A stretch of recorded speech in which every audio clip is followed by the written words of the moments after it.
Okay, let's see. I think I've got sound. All right. I think we've got sound back. Let me know in the comment section if that fixed it. Sorry, I'm not in my normal studio today. So I went to go see some of my family down south. So this is a different studio. I think that this works. Okay, woohoo, we got sound. All right, I just wanted to address the comment.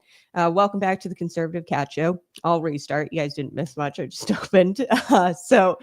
Patriot Pump, be sure to go get it, patriotpumpenergy.com. Be sure to use the promo code. You get $10 off. Conservative Cat, we give that to you because we love you guys. And Patriot Pump, it's a premium pre-workout. We've got the fruit punch flavor right now, but I'm glad that you're liking it this morning. And we are coming up with a citrus flavor because lemon lime is my favorite flavor. I love lemon lime. So citrus is coming out. We only have one line right now. But this is really good stuff. We don't try to load you up with sugar and caffeine and get you addicted. This is an alternative pre-workout or a energy drink. It's an alternative to all the sugary crap out there with all the artificial colors. So glad you're liking it. Okay. It's my new studio. I got a new studio. Yes. So I am visiting my family down south. So this is not the normal studio, but we have so much to get to, and the news doesn't stop, and I need to provide it. So I was like, all right, let's hop on and let's talk about a few of these headlines this morning. Pritzker, he has this completely unbelievable, clueless response to the Chicago violence that has been going on. And to be honest with you, I think it's a gift to the GOP, like for the 2026 race, the gubernatorial race, whoever winds up entering the race. There's been whispers of Darren Bailey possibly taking another whack at it. Ted Dabrowski has entered the race, which is really exciting. He's a really quick guy on his feet, very clever, smart guy. So I'm really excited to see how 2026 all unfolds. But really, 2026, 2028, if Governor J.B. Pritzker thinks that he'll be president, he won't be, because let's face it, the establishment, the Democrat establishment, doesn't want a guy with that kind of ambition. For all that Pritzker is, Pritzker has crazy amounts of ambition. He sanctioned El Salvador because of the Kilmer Brago Garcia thing. He has done like trade deals, or has attempted to do trade deals with Canada, Mexico. He's been pretty much operating his own little Pritzker stand, is what I call it. It's not a state of the United States. It's his own little country. So he has huge ambitions, and the establishment Democrat Party, they don't want a guy like that. They want an AOC, they want a Pete Buttigieg, they want a Jasmine Crockett, somebody who's just going to fall in line. So he is barking up the wrong tree. Yes, with the 2028 presidential run, nobody's going to, number one, elect him, because look at his state, look at his track record, it's terrible. Number two, he won't have the backing of the establishment Democrats because of his ambition. So I want to talk about that, because I think that this was a gift to the GOP. This is the best ammo that they could use heading into the 2026 gubernatorial race, but also 2028 if he decided to take a crack at the presidency. So college students, I also want to get to this morning. There's some college students. This is in a liberal state and city. So I'll let you guess what state and city. But there's some college students who can now take a class at this college where they can learn how to steal. Let me repeat that. Yes, there is a course that they can take. It's 4 credit hours or something like that. And they can learn how to steal. You really heard me correctly there. So I also want to talk about Pritzker bragging about the billions that we've sunk into education, but the kids still can't read. They still can't read at a proficient level. So we're going to talk about that this morning. And then also this AI law. This is really fascinating. I like AI. I use AI all of the time. It's a great tool. However, I do also have that conservative Christian belief that, hey, technology shouldn't replace humans in any kind of way. So I struggle with this law a bit. Pritzker signed it. And the question is here, does this law protect students, or is it protecting the teacher unions? So we're going to get to it. What do you think about AI? Throw it in the comment section. Like it, hate it. Do you use a specific AI software, ChatGPT, Grok? Let me know. All right, let's talk a little bit about Democrat leaders, or at least so-called Democrat leaders in Illinois. I use that term loosely because these people aren't leading anybody. So the issue of crime, every time that issue comes up, their responses usually revolve around the lines, to paraphrase, don't worry, we got this. Okay, usually Democrat leaders will say something to that effect, or they'll take a video of themselves walking around Lakeshore Drive or walking around Navy Pier, and videotape the lake, which is traditionally in Chicago always the safest area. The closer you get to the lake, it's more tourism-y like. It's similar to that of like a Mexico or the Bahamas. I've been to both. And you're on a resort, in an American resort, but God forbid you take a step outside of that resort. Okay. It's kind of like that. It's still pretty dangerous, but like Governor J.B. Pritzker, he took a video of himself walking around Lakeshore Drive, which is another reason why I think he's running for 2028. I think he's trying to slim down a little bit because this seems to be a new thing that he does in Chicago, where he walks around the lake, and he takes a video and he says, see, Chicago's, safe. And this is at 6 a.m. in the morning. Like I said, in the traditionally nice part of Chicago, the touristy type area. And he goes, I'm walking around completely unharmed, or they'll say, so far the Democrat response is, don't worry, we got this. Look around, Chicago's fine, I'm fine. Or you get this, crime is actually way down. And then they massage the statistics.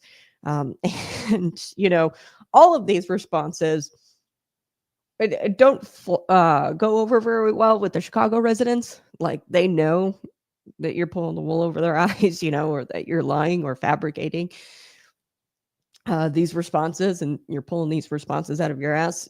So, yeah, nice try. But there was another Chicago Democrat, and I want to talk about him this morning. He was on CNN. His name is Byron Sicho Lopez. Okay, now he's an alderman in Chicago, a Democrat who was confronted on CNN just yesterday about the extremely violent crime over the Labor Day holiday weekend.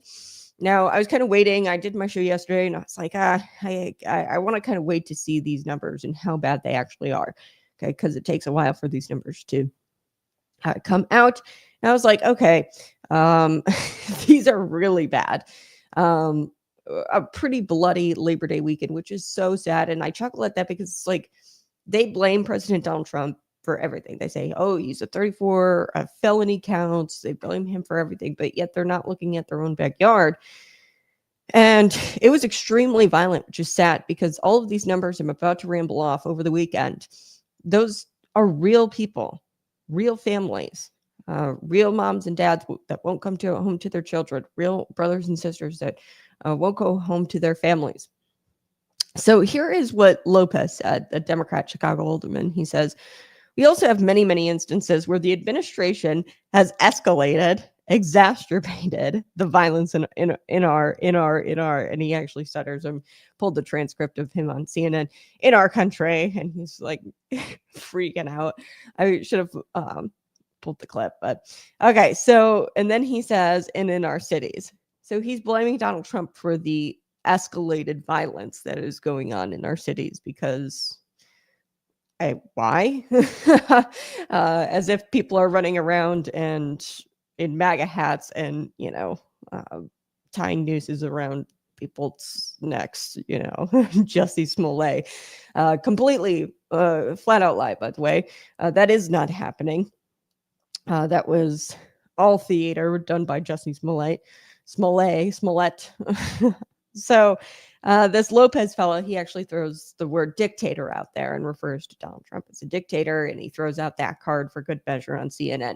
Now, for Illinois Governor J.B. Pritzker, where our story is at today, the ignoring, the deflections, they are quite astonishing. So what Lopez did on CNN, that's pretty astonishing, but what Governor J.B. Pritzker does here makes my jaw drop to the floor.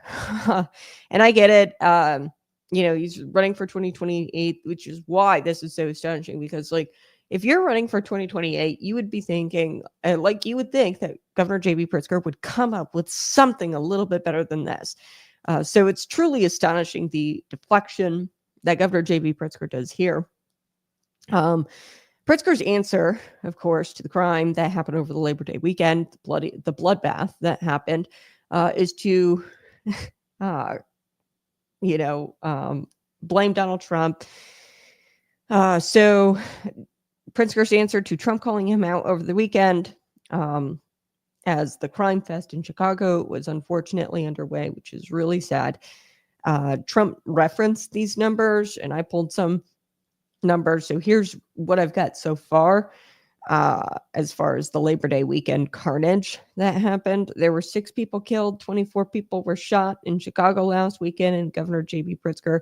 Oh wait, no, this is the weekend prior. I'll get to the Labor Days in just a second because it's so much worse than that. So President Donald Trump was referring to the weekend prior to Labor Day weekend. Okay, and he said 6 people were killed, 24 people were shot in Chicago the prior weekend, and Governor J.B. Pritzker, being the weak, pathetic governor that he is, just said that he doesn't need help preventing crime. And that's what Governor J.B. Pritzker's response was, that he doesn't need help preventing crime, or doesn't need help with the crime, okay? So here's what Donald Trump wrote on Truth Social. You guys are going to get a kick out of this. J.B. Pritzker, the weak and pathetic governor of Illinois, just said he doesn't need help preventing crime. Okay, so that was the week prior. Pritzker's response to completely ignore the substance and to, completely join this false Lincoln Project fueled rumor mongering, fear mongering, that Donald Trump was dead. I don't know if you guys have seen that. But people were saying that he's unwell or that he's dead and that he's not doing well. And it was a rumor. So that was tweeted out a ton. And really, it was fueled by the Lincoln Project. So go check that out. That's not today's story, but here's what Governor J.B. Pritzker tweeted at the time about the prior weekend that was deadly. And I'll get to Monday and Labor Day weekend here in just a second. But he says, why don't you send proof of life first? So his response really to this was, we don't need help preventing crime. And by the way, why don't you send proof that you're not dead, Donald Trump? Okay. Either way, Chicago doesn't want you here, is what he tweeted. Wow. Not to mention, like, this was completely rumored. I actually, a couple of weeks, I'd say about a month ago, I was curious about Governor J.B. Pritzker's weight versus Donald Trump's weight, because there was a slight jab that Donald Trump took at him in a press conference. So I actually did a deep dive on the two. I don't remember the numbers. I'd have to pull them up again. But Donald Trump is very healthy. He just went through a physical, and I poured through that, and his blood pressure is fine. Now he's 80 years old. I'm sure that he has circulation problems. It gets 80 something years old. I mean, that happens with age, but I think he's doing pretty well. And Governor J.B. Pritzker should keep his mouth shut, because there's photos of him out there that have gone viral where his legs are literally purple. Okay. And as far as his height to weight ratio, Donald Trump is like way taller than Governor J.B. Pritzker, and he weighs less than Governor J.B. Pritzker. Donald Trump does, and Governor J.B. Pritzker is shorter and weighs more. Okay, and there's viral videos and pictures out there of JB walking in shorts around the track or around the lake, and people took pictures of his legs and they're purple, like towards his ankles. Okay, so he should probably stay out of this completely. This whole like rumor mongering about Trump not being well or being dead, should probably stay out of that completely, because he has zero room to talk. Okay. And anytime anybody tries to go and get their health in line, I'm all for it. I mean, Governor J.B. Pritzker walking, even if it is just to make himself look better for 2028, all for it, man. But I would keep your mouth shut. You've got no room to talk about being unwell, I'm sure. So what was Pritzker's answer to Monday, or on Monday, given all the Labor Day carnage and the question of Chicago's violence over the weekend? I mean, what he says here is the biggest gift. This is the ammo that we needed. The GOP going into 2026, whoever runs for governor, whether that's Ted Dabrowski, Darren Bailey, Aaron Del Mar was whispered as possibly a running mate of Darren Bailey's. I don't know. I like Ted Dabrowski. I think that he is a viable contender because of his intelligence. Anyway, whoever the GOP challenger is to Governor J.B. Pritzker in 2026, they should just run on this issue. I mean, and use this clip and just, put it in all of their campaign ads. Okay, so my last check. Now, if the numbers have been updated since me checking, I checked last night, I think it was. So the last check that I did, I saw 37 shootings, 58 people were shot over the weekend. We're talking about Labor Day weekend specifically. And given the most recent data that I've got, 8 people out of those shootings are deadly. Okay, so 58. So 8 of those were deadly, the people who were shot. So this is tragedy, so sad, so much worse than the weekend that Donald Trump had mentioned on Truth Social, where he said 6 people had died. I think it was, I don't know if he gave the shoot 24 people were shot. So much worse than the weekend prior. Labor Day weekend was particularly bloody. So this NBC 5 Chicago reporter, her name is Mary Ann Ahern. Okay. And good for her. This was like a rare act of journalism. She just asked Pritzker point blank during an interview on Monday, if he really felt like the city was safe, because he's kind of come under fire from conservatives for that video that he posted where he's walking around the lake at 6 a.m. in the morning. That's so tone deaf. How could you post a video like that? So here's what she asked him. She says, "You're going to hear people, especially after this weekend, 54 shot." No, I said it was 58. So at the time on Monday, we knew it was 54. So over 50 people shot, 7 people dead. I just told you I got new numbers. 8 people were dead. They're going to say the city's not safe. I'm quoting this NBC woman. Okay. Would you ask your friends to ride the L after midnight or after, 9 o'clock at night even, to come down to the city from O'Hare? Would you do that? And his reply, well, Chicago is a big city, so of course it's going to have crime. We're not saying like 0 crime incidents, okay? We're just saying that like 58 people shot, that's a war zone, man. Okay, and 8 people dead, that's 8 families who will never see their loved one ever again. And the real issue, he says, Chicago's a big city, but the real issue are the red states and Donald Trump.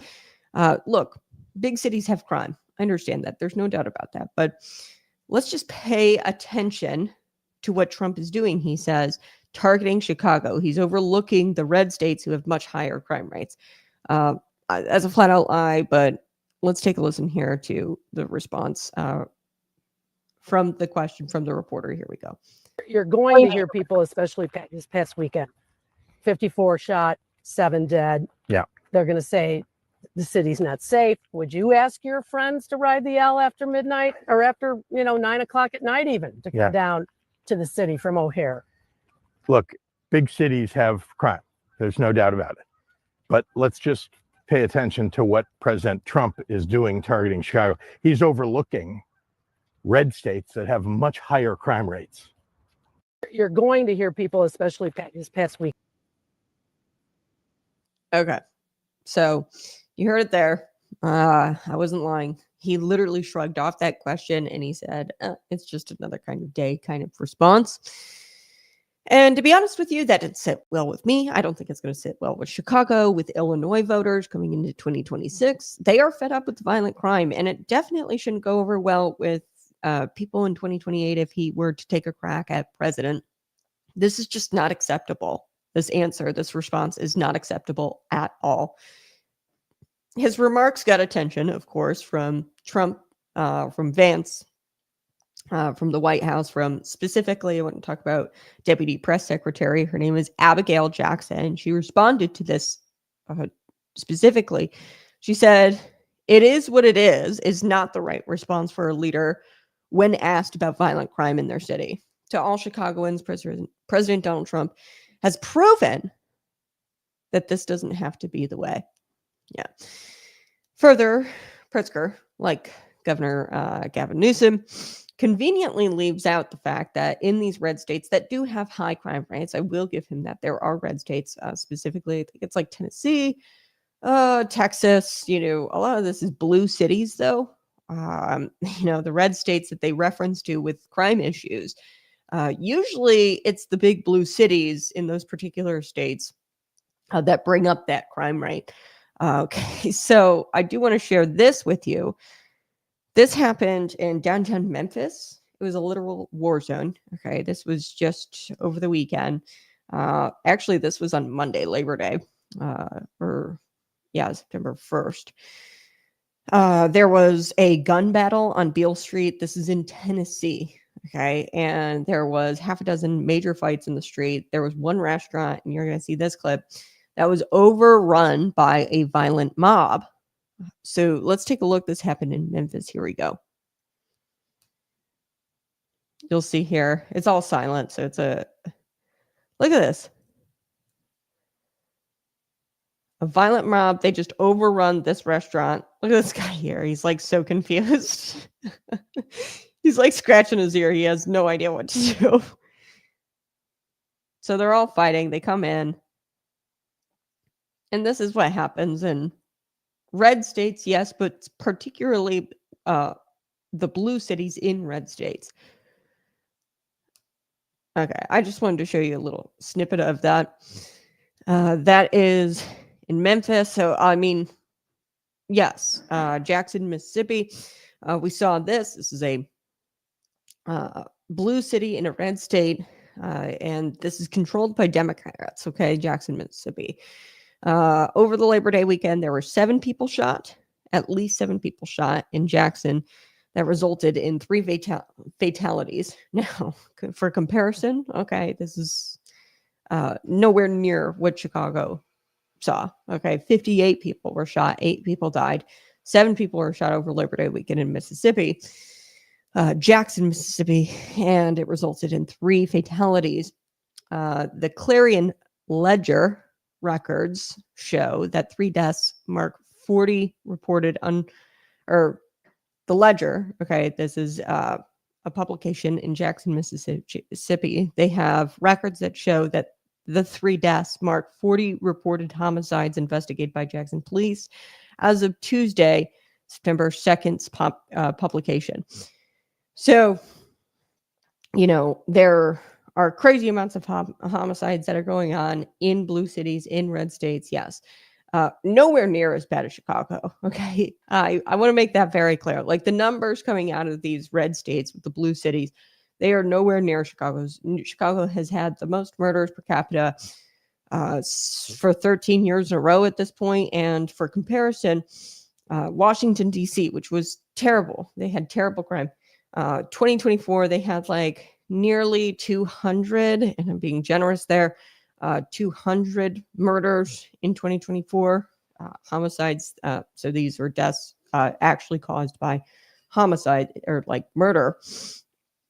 And then in Chicago, for comparison, it was 500 or something like that, something crazy. So like quite literally like quadruple, okay, the numbers of murders from Washington, D.C. to Chicago. So there's no comparison. And I could go on, but I think you guys, the point has been made. These guys are totally dishonest to the core on these many, many issues, particularly about crime. Brandon Johnson, Governor J.B. Pritzker, very dishonest about the crime. These guys are dishonest, but they are especially dishonest when it comes to the crime, because this is a total like winning issue for the GOP. And they know that people are affected by crime. And going into 2028, they've got another thing coming to them if they think that this is a winning strategy by completely deflecting or by dismissing it as it is what it is. It's a big city.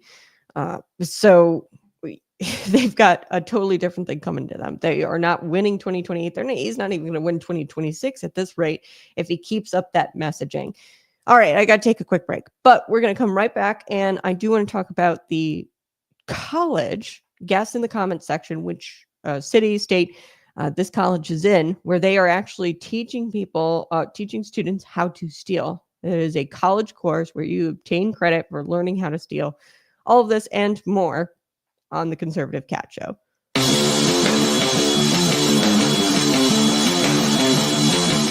Welcome to Conservative Cat Clips, where we deal with the truth, not talking points. I'm your host, Cat, and today we're putting a spotlight on something the abortion industry wants to keep you in the dark about: abortion pills. What are they? How do they work? And how are they hurting women? Let's talk about the facts.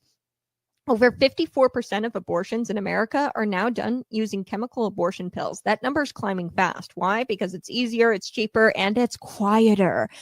But here's what they won't tell you. Abortion pills come with a serious risk. The process is 2 drugs: mifepristone, which actually ends the pregnancy, and misoprostol, which forces the body to expel the baby. Sounds simple, right?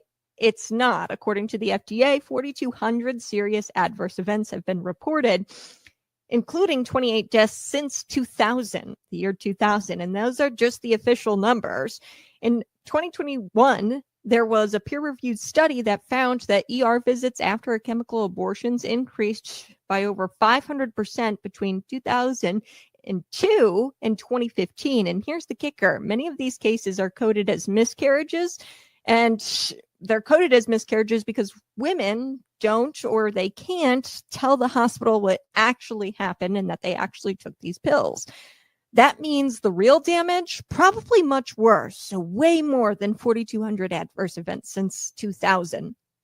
Now brace yourself. The Biden administration made it to where these pills were accessible by the mail with no person exam, no ultrasound, and no guarantee that the pregnancy had to be an ectopic pregnancy.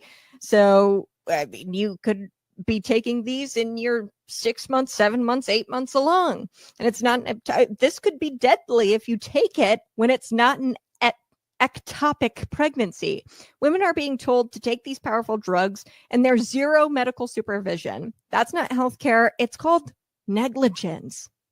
It's medical negligence. And we're seeing heartbreaking stories about all these women who are bleeding alone in dorm rooms, bathrooms, parking lots, or even in their own cars in the parking lot. Clinics like Planned Parenthood calls this empowerment and empowering, but tell me how it's empowering to hand a teenager a handful of pills and say, good luck. The emotional fallout is just as real, by the way. There's a physical risk, but there's an emotional risk as well. Women reported feeling abandoned, traumatized, and even haunted by what they've done, especially when they see the tiny, tiny body of their baby passing and passing that. It's traumatizing, and nobody tells them that they're going to see the tiny baby in the pamphlet. So here's the truth, the plain and simple truth. Abortion pills are not safe.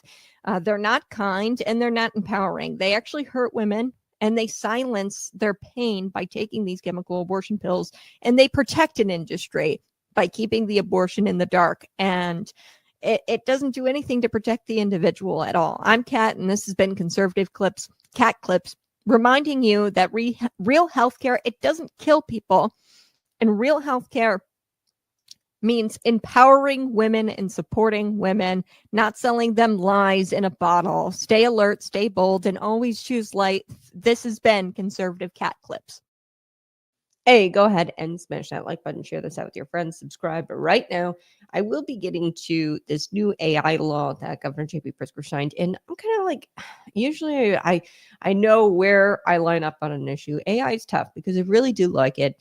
But at the same time, we can't have AI replacing humans. It freaks me out being a Christian conservative. I'm not one much for technology, but I like this comment. I don't use AI. I don't trust it. Plus, shouldn't I be able to write for myself or do other things work-wise without artificial help? Society is getting more and more lazy and dumb. Yeah, I do like it. AI. I use it very. It's just easier search engine. Because Google, when you search things up, they only give you like the most clicked on responses, things like that. I like that it's an aggregate. So I use a little bit of ChatGPT to do some research and things like that. And I can go find it all with the click of a button. Yes, maybe it is a little bit of laziness, but I like the speed and the convenience. However, I see what you're saying, like 100%. I totally get it. I don't trust it either because it's run by tech billionaires who don't share our values at all, Christian conservative values. So I totally get why you don't trust it. We're going to get to that here in just a second. But before I took the break, I was telling you about a college in a liberal city. Can you guess which one? I asked you to guess in the comments section. Yes, it is New York, New York City. These college students, they go to this four-year university in Manhattan, and this four-year university in Manhattan, you can now take a course, and the course is titled How to Steal. Like, I'm not even joking. It's real. Okay, you heard this correctly. How to Steal is the title of the course that you can take at this college. You heard me correctly. Students at Eugene Lang College of Liberal Arts can take a 4-credit hour class, and it can cost students up to $10,000. Okay, to look at things like the aesthetics of theft in the world, where accumulation is sacred. Okay, so that's the course description. That's what they say. So the aesthetics of theft, this is what you're going to be looking at during this, 4-credit hour course. And the New York Post actually has the report on this. The report noted the insanity, really, of the course description. Let me talk a little bit about the course description. Here's the report and how it reads. The course description. This field-based seminar explores the politics, ethics, and aesthetics of theft in the world, where accumulation is sacred and dispossession is routine, and the line between private property and public good is drawn in blood. Wow. What a course descriptions. Quote, here's the course description. Students will critically examine what it means to steal from whom, for whom, and why through site visits and field work in places where capital is hoarded and value is contested, corporate storefronts, grocery trains, museums, libraries, banks, and cultural institutions. The one part that really stood out to me, here we go, it says this. The course will ask the question, quote, is it possible to steal back what is already stolen? Wow. So it goes on. It says, what does theft look like under capitalism, colonialism, and in everyday life? When is theft survival, protest, or care, and when is violence appropriation or harm? And when is it a violence, appropriation, or harm? So I'm looking at this court. I don't even really freaking understand it. I mean, what are they talking about? So they're saying that capitalism is stealing. So, the evil corporations, the evil grocery chains, because they exist, they steal from you. So if you take from them, is it really stealing? So that's really what the crux of this course is really all about. The course catalog concluded by pointing out that the class is not a course in petty crime. It is a study of moral ambiguity, radical ethics, and imaginative justice. What the heck is this? I just don't understand what they're trying to say here. Where it's like they use all these fluffy words, right? And it's just like, okay, really what you're saying is that because we live in a capitalist society, everything is stolen from you, so you can't really be charged with stealing, or it's actually morally justified to steal because they stole from you first. Okay, so that is what this course is teaching. It's just total Marxist ideology. So it's beautiful because the irony is that this course is being taught in New York City. So if you didn't know, criminals who shoplift in New York City, even here in the state of Illinois, if you shoplift, you probably won't face anything more than a misdemeanor, if that. Now, I know in New York, if you shoplift less than $1,000, you will definitely not face anything more than a misdemeanor. If anything, you probably won't be charged. That's just the case in New York. That was also the case in California. And that was until they passed Proposition 36, actually semi-recently. You could just steal without consequences at all in California. That was before residents said enough is enough, and they passed Proposition 36 via the ballot. So New York City College move. This is a move that is just the latest in this whole woke courses push and the DEI, the diversity, equity, inclusion push. Like, this is just the latest university to do something like this. And this university is, pushing woke courses, pushing DEI still, despite President Donald Trump announcing that, hey, this insanity has to end. DEI, wokeness has to end in our colleges. Otherwise, you guys aren't going to get federal funding. The Attorney General sent out a letter to a lot of these universities and threatened them essentially and said, hey, we're going to withhold funding, federal funding, if you guys don't stop with the woke crap. Okay, essentially. I'm paraphrasing Pam Bondi in the letter, of course. So it is beyond time for young conservatives. If you're a college student, you listen, it is beyond time for you to get into these classrooms and counteract the leftist indoctrination. That is really the only way. Like Donald Trump, he can announce whatever the hell he wants, that he's going to, pull federal funding, which I think will help. But really, I think the change is going to happen when you have young conservatives enter these classrooms and start to really make their professors uncomfortable. And you have to counteract the leftist indoctrination in these schools and in these universities. So the ideological imbalance is not just limited to K through 12 schools. Red State reports this, that colleges and universities show an even starker divide. So in 2024, okay, we've got Duke University faculty survey. They reported this: 62% of the faculty identified as liberal or very liberal. Okay, whereas only about 14% identified as conservative or very conservative. So what we need to do to really change the culture on these campuses, like we know that there's an ideological imbalance in K through 12 schools, but on liberal or on campuses, the college professors are very disproportionately liberal in comparison. Like there's a big imbalance there. So 62% are liberal and only 14 are conservative or identify as conservative. That was at Duke University in 2024. A similar study shows that at Yale, the faculty voting analysis revealed 77% are registered Democrats or lean Democrat, while the other 3% are Republicans. Wow. So students across the country, they are increasingly exposed, I would say, to these very narrow ideological lenses or ideological thought conversations, right? It is very narrow. There's no diversity. Like they say diversity, equity, inclusion. There is zero diversity on these campuses. Like if all your faculty is voting Democrat, that is not diversity. Okay. And it's having a consequence that just goes beyond the college campus. Okay. It is having a consequence in society at large, this very narrow ideological lens. And we need to speak out against that. And I encourage people, if you're a conservative, a lot of people say, oh, don't go to college. Yeah, that's true. I mean, you can completely try to, boycott these institutions, but the fact is that I don't think colleges are going away. They can't, because you definitely need, a degree for engineering. You need a doctoral degree. You need schooling for certain fields. Okay.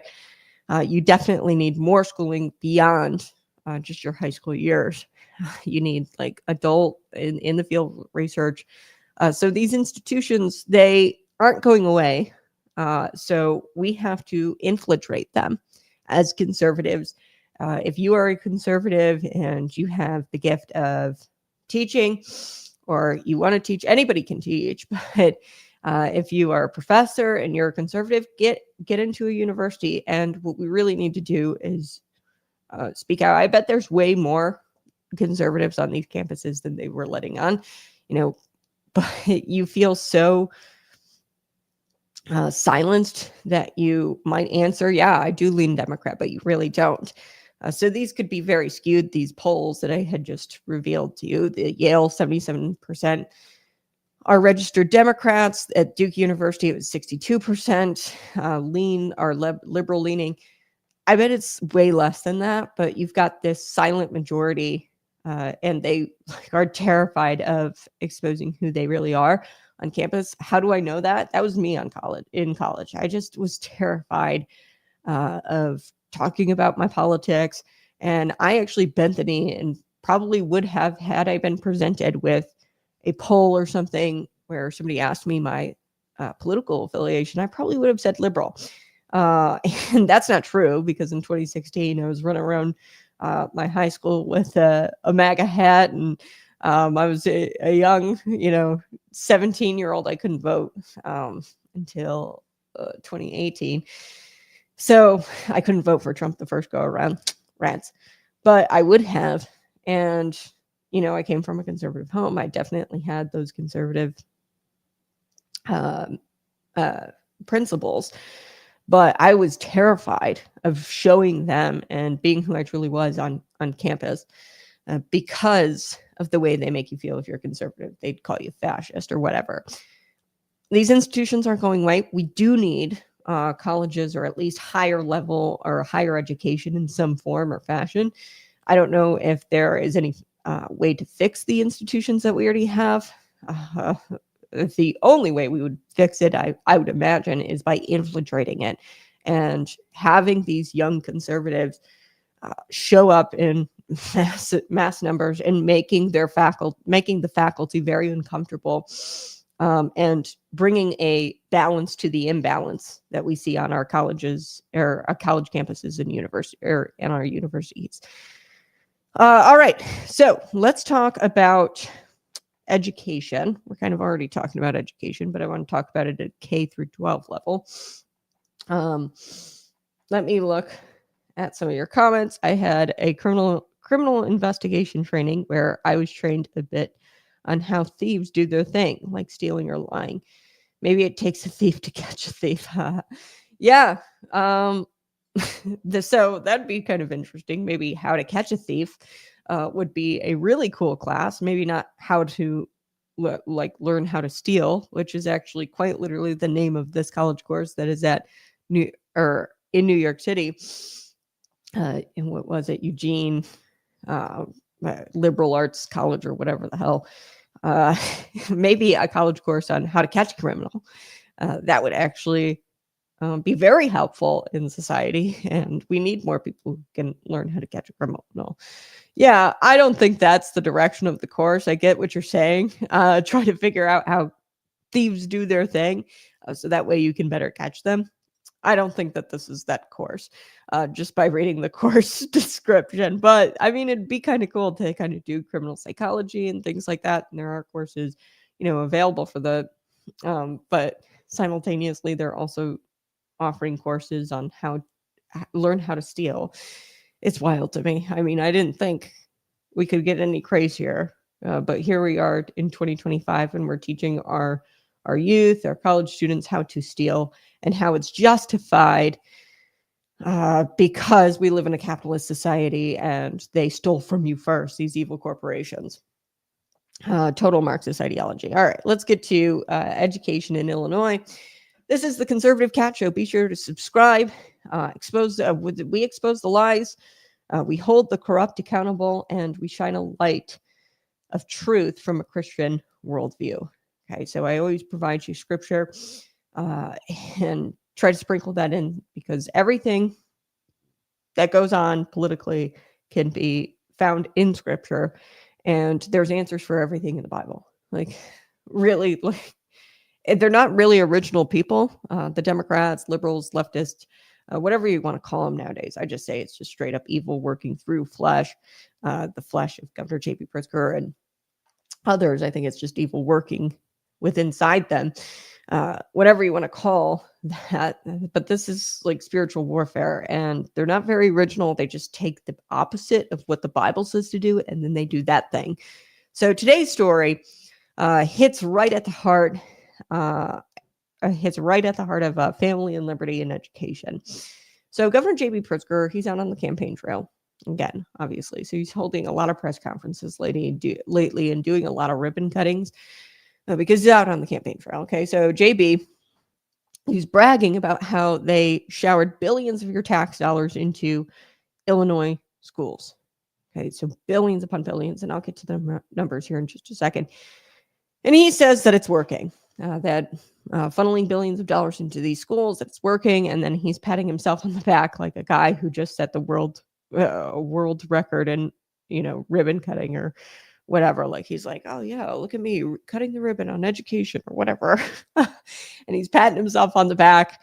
And I'm thinking to myself the whole time, like, the fruit that you're producing, JB, and the Bible talks about producing fruit and what your fruit looks like. The fruit is rotten. It looks terrible. I mean, by all metrics, we're failing here in the state of Illinois. The truth is very sobering. Illinois kids, Black, white, Hispanic, across the board, they can't read at grade level. So today we are going to ask the question, is more money the solution? Or is Pritzker selling the same snake oil that Springfield has been bottling for decades? They've been trying to pitch you for decades that billions and spending more and more on education is the solution. I don't think it is. Okay, so let's start with the governor's speech. He was actually at this elementary school, so it's called Wagner Elementary in Sauk Village, and he did like this press conferences type thing, and he says, quote, we invested, and this is quoted out of the Center Square, we invested more into Illinois schools than ever before. He bragged about a 33% increase in funding since he took office, $2.8 billion more And folks, that's not monopoly, billion with a B. That's not monopoly money. That's your money. That's your paycheck. That's your sales tax. That's your property tax. Mostly it's your property tax because a majority of your property taxes go to the school districts. And people say like, oh, it's not the state, that collects the property tax. It's your local. So take it up with your local. It's not JP. No. It's the pension crisis. They've got to address, okay, these local school districts because there's a pension crisis there.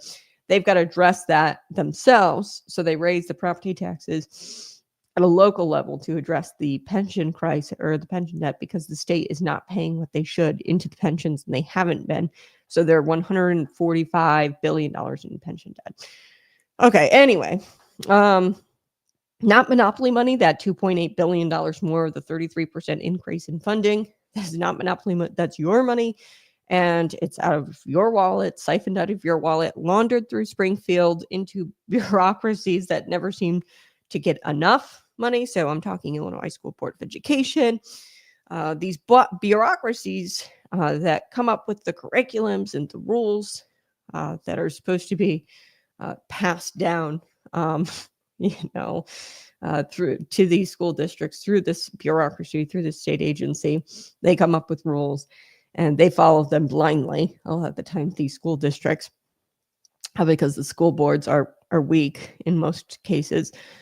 But anyway, they launder all that money to these agencies, pay all these people to make your life miserable and to come up with curriculum like, oh, climate, you have to teach climate change. You have to use reusable containers at lunchtime. Okay. And you eat the cost as the taxpayer. So Pritzker, he points to numbers like the highest graduation rate in 14 years. So he says that our graduation rate is really, really high as a state overall. Here's the dirty little secret nobody really wants to talk about. Graduation rates don't measure whether kids actually can read. I've told you several times on this program that I went to school with a couple of people and they didn't know how to read, like school as in college. Okay. School as in journalism.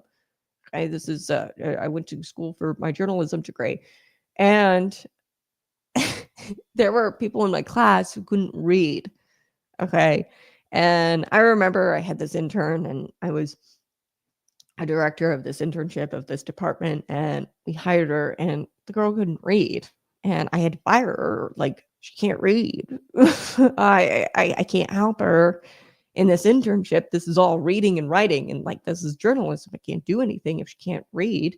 It's just going to be a lot of work for me to teach her how to read. I'm not capable of doing that. So I had to let her go, which was probably the right decision at that point. I don't think anybody told her like, hey, you can't read. Okay. So she seemed really thrown off when I said like, hey, you really need help, like learning how to read, or like, maybe take some literacy courses or get a tutor to help you, and I just was honest with her because it seems like nobody was ever honest with this girl up until this point. She was a sophomore in college. I was like, this is bizarre. Anyway, that doesn't measure the graduation rate, doesn't measure if the student is actually academically prepared to go out there and get a job and obtain a job and do the job well. Really what this is a measure of, graduation rates, is how the schools can push kids out of the system and through the system. They inflate graduation rates the same way Washington inflates the dollar. They lower the standard. Look the other way or just flat out lie, right? So that's what they did to this girl that I went to school with. They just flat out lied to her.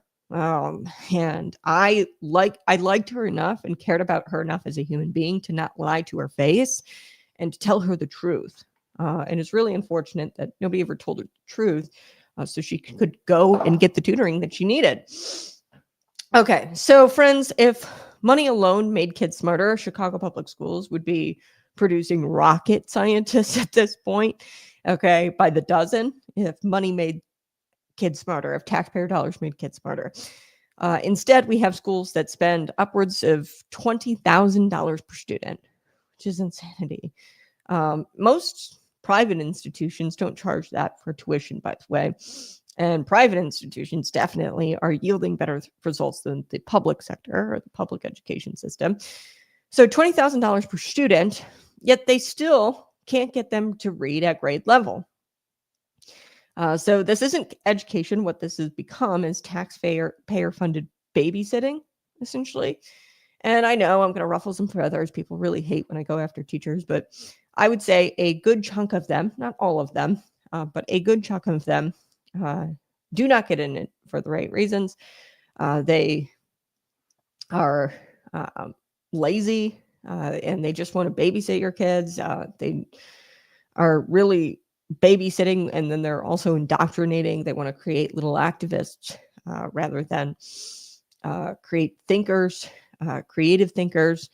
So in enters Ted Dabrowski. I want to talk about him. He's a potential challenger for governor, and he's not fooled by Pritzker's headlines here or by his fancy press releases.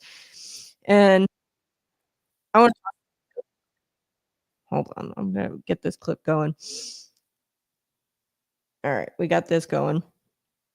He's not fooled. He said it very plainly. Here's what he said. He goes, "We should not celebrate how much money we spend.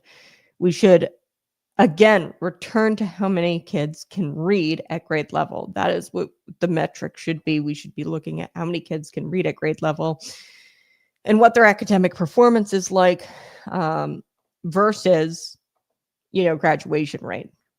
So let's take a look at this clip. This is part of the press conference, and then you'll also see Ted Dabrowski. More into Illinois schools than ever before. In total, since taking office, we've increased our commitment to our students by more than $2.8 billion. That's a 33% increase in school funding from Springfield. Illinois students in grades 3 through 8 are charting the highest ever proficiency rate in English language arts. Illinois' high school graduation rate is the highest it has been in 14 years.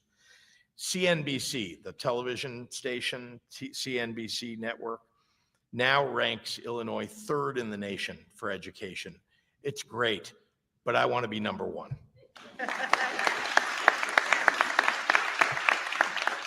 So there's always more that can be done, and we are looking always to. And I want to reel off for you the actual numbers from last year. A few places. Rockford, Black children, only 10% could read at grade level last year. Peoria, Black children, only 9% could read at grade level. Quincy, white children, only 30% could read at grade level. I can go on and on. Waukegan, 16% for Hispanics. Decatur, this is, I think, the most interesting. White children, only 14% read at grade level. That is after we're spending $24,000 a kid in education across the entire state. And of course, we could talk about Chicago, where we spend over $30,000 a kid. And and only 1 in 5 kids can read at grade level. It's a disaster, and we shouldn't celebrate high graduation rates. We should not celebrate how much money we spend. We should again return to how many kids can read at grade level. It's rethinking education, and there's no reason why Illinois can't be the leader in that. You've got places like Mississippi who are taking the leadership. There's things like, look, if you can't read in the 3rd grade, then you're in big, big trouble. And so, Florida, Mississippi have laws that say, hey, you can't go to the 4th grade if you can't read in the 3rd. And, that makes everybody focus on reading. And, you bring the unions, you bring the teachers, you bring the companies in the city, bring everybody out, volunteers, everybody obsesses about literacy. And if we don't get to that, it's all a joke. We're wasting money, and most of the kids can't read. Okay. I wanted to share that clip with you. That was Ted Dabrowski, my favorite right now in the gubernatorial race. If you guys were curious, I know a lot of people ask me like, "Oh, who do you want to win, or who do you think is going to be the gubernatorial candidate, the challenger?" Right now, I think he's just so quick, like to ramble off those numbers top of his head, and he's founder, I believe, or president of WirePoints. So Rockford, he said 10% of Black children can read at grade level. Peoria, 9%. Quincy, 30% of white children can read. Decatur, 14% of white children can read at grade level. Waukegan, 16% of Hispanic children can read at grade level. So these aren't statistics, folks. These are lives. These are I know I bring out the numbers. Same with the crime statistics. 8 people died in Chicago over the weekend. These are real lives. These are kids. These are futures. Okay. And I feel really bad for the girl. I saw it happen, where this girl, she was lied to her whole life, and she got to college and she's gotten this internship, and nobody's ever told her like, hey, you can't read. And her soul was robbed of an opportunity by a corrupt education system that has completely forgotten its mission. And the media is going to swoon over Governor J.B. Pritzker touting the CNBC ranking Illinois number 3 in education. But the truth is, Illinois report card shows only about 40% proficiency statewide in reading. Okay, so that means 6 out of 10 kids are illiterate, are essentially illiterate by the state's own measurement here. Okay, so that's not good. And this never used to be the case, because I remember when I was a kid, like, throw it in the comment section. When you were a kid, I mean, we had like competitions. They don't do that stuff anymore. How many books you could read over the summer, and like you would get prizes when you came back the next summer or the next school year. You would get prizes for how many books you read or how many pages you read. And they don't do that stuff. They don't compete. They don't do anything like that anymore. So the kids are really being robbed by this corrupt system. And I really want to point us to Hosea in scripture. Okay, so let's look at this through a biblical lens. My people are destroyed for a lack of knowledge. This is Hosea 4:6, chapter 4, verse 6. Education matters. Literacy matters. The ability to read is not just about test scores. It is the ability to read God's word. That is the most important thing for people to learn, is how to read and how to discern truth from lies and become citizens that are capable of governance or self-governance. Okay. And that's really at the crux of this issue. That's really what's going on here. They don't want citizens who are able to self-govern. They don't want citizens who are capable of self-government. They want a society where children can't read, because that is a society ripe for tyranny, and they love it. They love that kids can't read because it's easier to control them as they get older. So Pritzker wants us to believe that his billions spent are making progress. But really what's going on and what's happening is that the state is failing its covenant with the parents. Parents are the first educators, and I am of the belief at this point that parents should be the sole educators of their children. Families are the foundation, and really what the public school system was designed to do was supposed to be a support system. So they're not the ones who are supposed to be in charge of your kids' education. They're supposed to be the support system. They were never designed to replace parents being the first educators. They've made themselves the sole educator and the primary educator in your kids' life. But they have abandoned that mission completely. This is a system that is designed to keep children dependent, uninspired, underachieving, because in a literate population, if you're illiterate, you're easier to control. Okay. Now, I used to read like crazy. Maybe that is why I have such a desire for self-governance and my conservative values, because I can read, I can discern truth from lies. I know scripture somewhat. I can read scripture and understand it.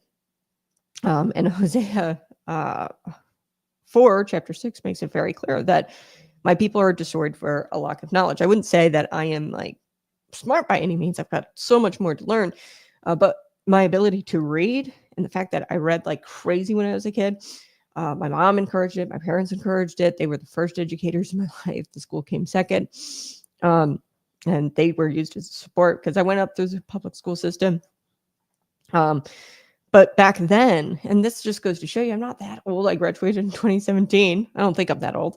But it goes to show you that the crazy change that has happened. Like, they don't do reading competitions anymore. When I was a kid, you could do reading competitions, and it was always me and this one other kid. We were always first because, I'm just that competitive. And we would get like these gold stars for how many books we would read, and my name, would stretch across. You had all these like gold stars, and I love reading, and having a literate population is easier to control. So Ted Dabrowski actually pointed this out.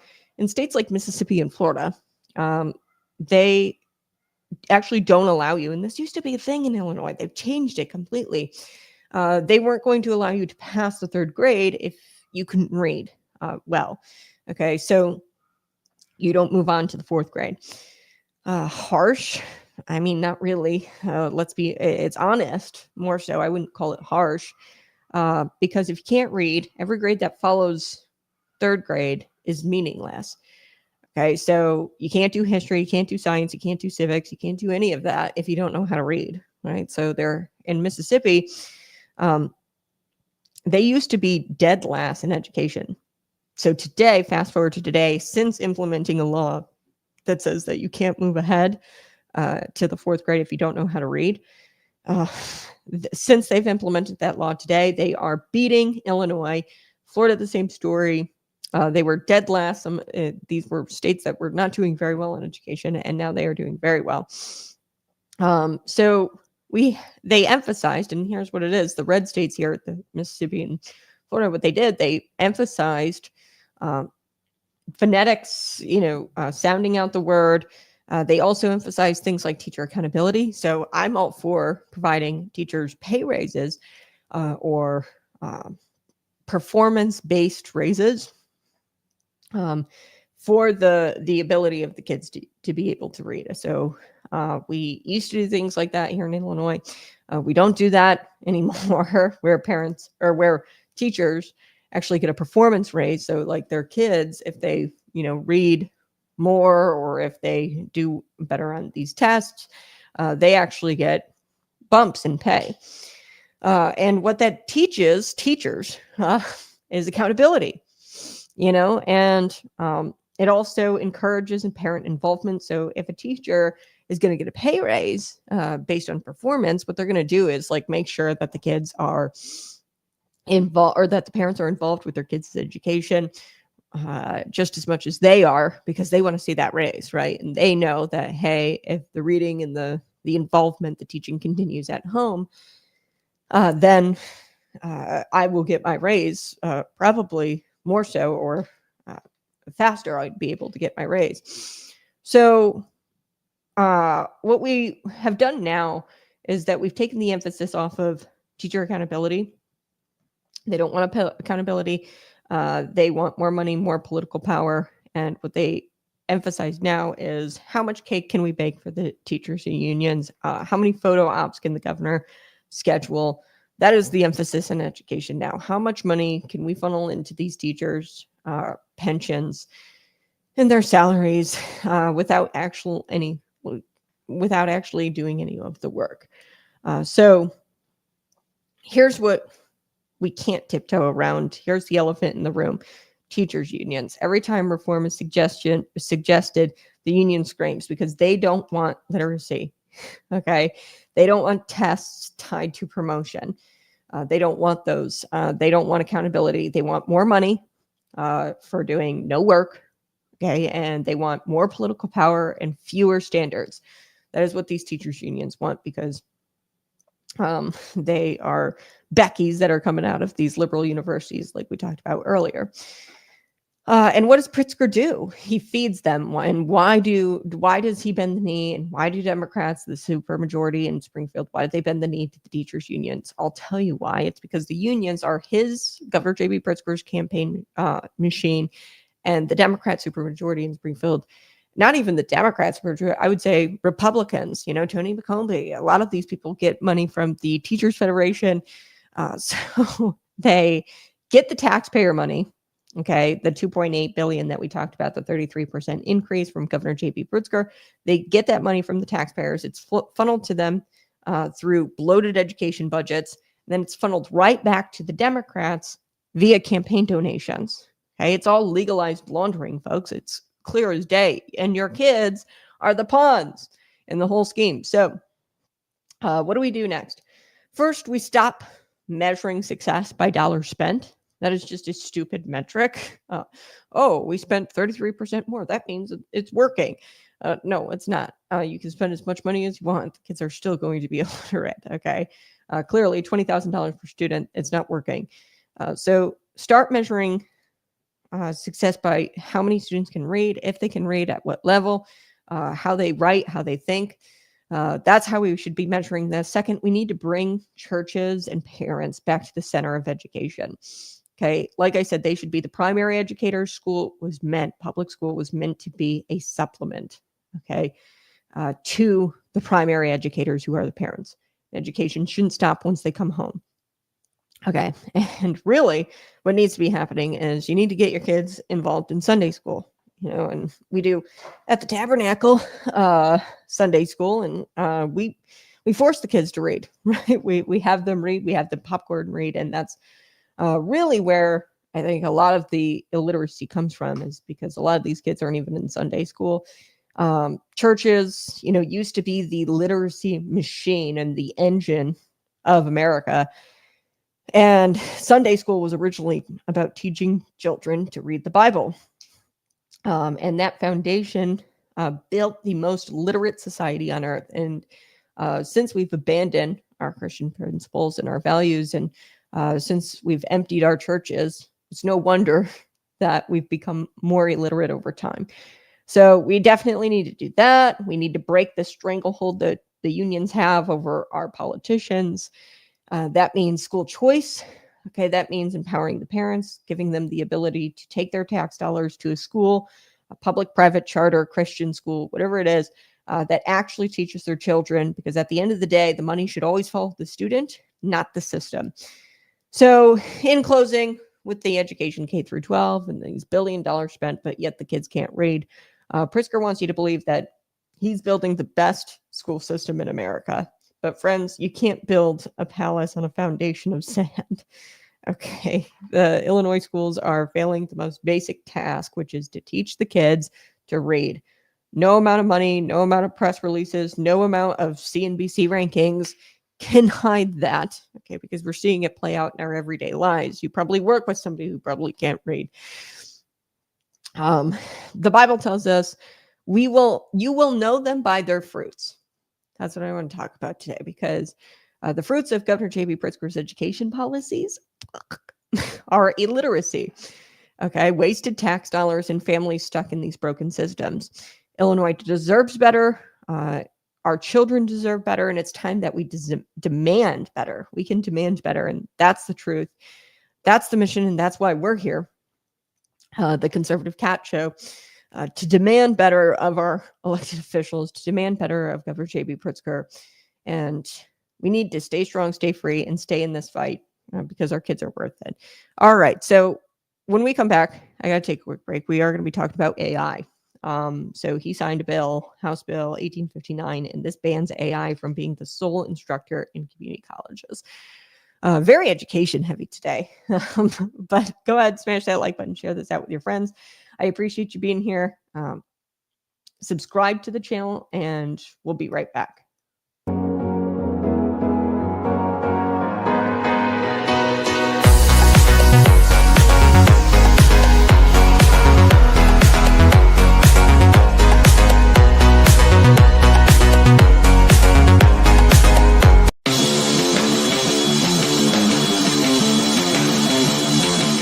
Welcome back to Conservative Cat Clips, and this is the show that gives corruption a name, a face, and a one-way ticket to exposure. I'm Kat, and today we are taking a really hard look at the unholy alliance between Michael Madigan and the unions he used like pawns in his political empire. So let's be clear. Unions in theory, sure, fair wages, nice, safe workplaces, all good. But under Madigan, unions weren't about workers. They were about votes, money, and absolute political control. Let's dig into it, shall we? Madigan built a fortress of influence using public sector unions, especially teachers, electrical workers, laborers, AFSCME. How'd he do it? Easy. He passed contracts that favored unions with big raises, ironclad job security, and pension sweeteners that simply Illinois could not afford. That's why we have the pension debt. Okay. In return, those unions pumped millions of dollars into campaign coffers, nearly 10 million from AFSCME alone, mostly directed to Madigan's machine-approved candidates. You get the contract, I get the cash, the taxpayers get screwed. This is a corruption carousel that we are on. It sounds familiar. Look at Illinois' pension crisis. Over $130 to $140 billion in pension debt and counting. Madigan and his union pals made promises that the state could never keep up just to win short-term votes. That's why we're in the pension crisis, stupid. Now we're stuck with the bill while they enjoy six-figure retirements at the age of 55. This wasn't just about money, though. Madigan used unions to intimidate the opposition. If you ran for office without a union backing, they'd swarm your district with mailers and door hangers and smear ads, and it's impossible to win if the union is backing said candidate. And they'll use the union to swarm your district, and you could never win against a Madigan machine-approved candidate. And this still goes on today in many areas of Illinois. You didn't run against Madigan, you ran against his union army, and it's still the case today. And then it's changed a little bit. Maybe it's unions and a little bit of nonprofit sector as well. In many areas of Illinois, you didn't run against Madigan or a Madigan candidate. You ran against an army. The best examples of this is in 2018, Madigan's campaign machine sent union-backed operatives to attack Democratic reform candidates. Okay, yes, even people of his own party.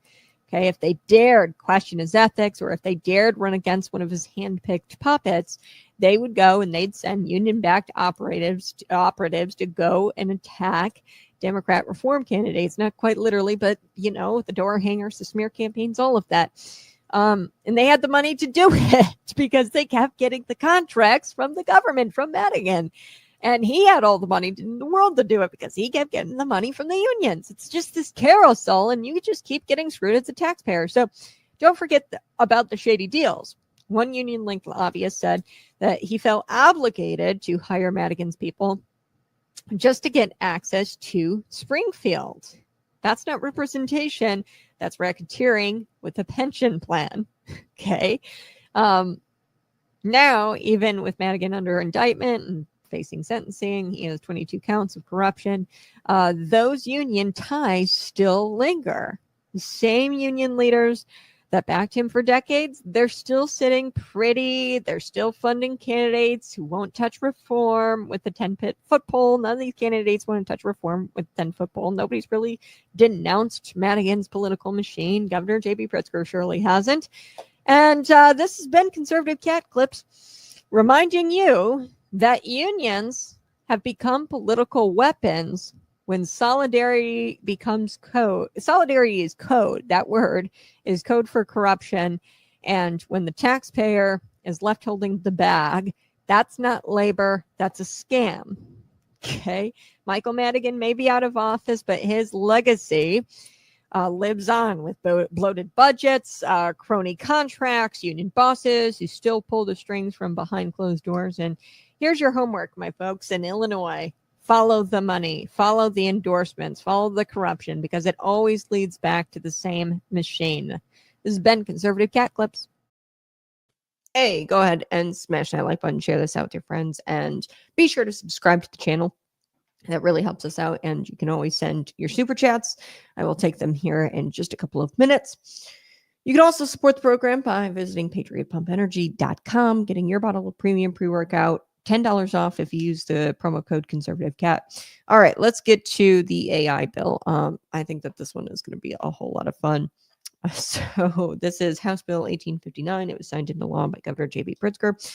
And today's topic, artificial intelligence and education. So it's a very education-heavy show today because Governor J.B. Pritzker was, of course, touting the 33% increase to the education budget under his reign, under his tyrannical reign, 2.8 billion with a B dollars more. We're funneling billions, but yet the kids can't read. $20,000 per student, yet the kids are illiterate. But this one bans AI from being the sole educator in community colleges. So the Democrats are saying that they're protecting teachers' jobs. This was a Democrat-sponsored bill. Republicans largely opposed this measure, which is kind of fascinating because being conservatives, I'm really hesitant to expand technology, and I'm really hesitant to allow technology to take over our jobs. I have a distrust in AI. I use AI quite frequently, you know, for researching and for journalism, things like that. It's very helpful. It's quick. And I think that AI has a place here in modern America and the modern world. I do think that, but we have to be careful as Christian conservatives. We should never make anything the sole educator outside of parents, because the Bible demands that parents are the sole educator of their children and that they train up a child in the way that he or she should go. And let's be clear, though, the Democrats did not introduce this because they are about protecting the students and, protecting their quality, their education quality. We just discussed that the education quality is crap. So let's be clear, they're not protecting students. They're protecting their political kingdoms. Okay. And they're protecting these teachers' jobs, the teacher unions, because they funnel the cash right back into their campaign coffers and they make themselves rich by funneling taxpayers. And it's legalized money laundering. What's going on? The $2.8 billion, it's funneled into these bureaucracies and has pretty much laundered. It goes right back into the education budget. And then these people turn around and then donate right back to the Democrats. So it's like legalized laundering. Here's where I stand. Number one, I do not want to have AI replacing humans in any kind of profession. Okay, we should not have AI replacing. I was actually reading where they're replacing, like AI robots and like robots for mothers, and they're able to facilitate like a pregnancy in a robot. Really creepy stuff. Okay, I'm not a technology person. I've had the same phone for years. I am not one of those types of people who go out and get the brand new iPhone. I am a conservative through and through when it comes to technology. I think less is better, but education is about more than regurgitating information. Right now, it is about regurgitating information. Like I said prior in the show, they are uninspiring the kids. They aren't letting them truly think for themselves. They aren't teaching them to read and become critical thinkers. They want illiterate populations so that way they can be controlled more easily. Education is about mentorship, wisdom, discipline, and above all, faith. Okay. And yes, even the tough love that only a human can provide. So, fun fact, I used to want to be a teacher, to go into the education field, but I got out of it, and it was for the simple reason that I couldn't love the child the way the child was supposed to be loved at that age. I was observing and student teaching, and I couldn't discipline the children because there's these edicts from the top where you can't take the kid down to the principal office and humiliate the child in front of everybody. You can't allow the kids to hug you, right? So truly, I'm of the belief that the parents should be the sole educators because of that reason. They are the only ones who can provide the proper amount of discipline, love, and faith, and wisdom, and the mentorship that they truly need. So if we're going to have public education, it's got to be a supplement. Number two, I don't want Democrats and their union buddies deciding how AI is going to be used. So that's exactly what this bill does. The Democrats and all of their buddies and their pals, they dictate the terms on how AI is used. Because whenever the Springfield politicians are the gatekeeper, we know that the outcome, more money for them, fewer freedoms for us, and a generation of kids who are caught in the middle. And today, folks, buckle in because we are diving deep into this law, the false promises of AI, the greed of unions, and the spiritual battle for our children's minds. So we're going to dig into all of it here. So what does this bill do and doesn't? What does it do and what doesn't it do? So here's the headline. Illinois community colleges can't replace teachers with AI. That's what this bill does. And AI is a tool. It's supposed to not be a teacher, the sole educator.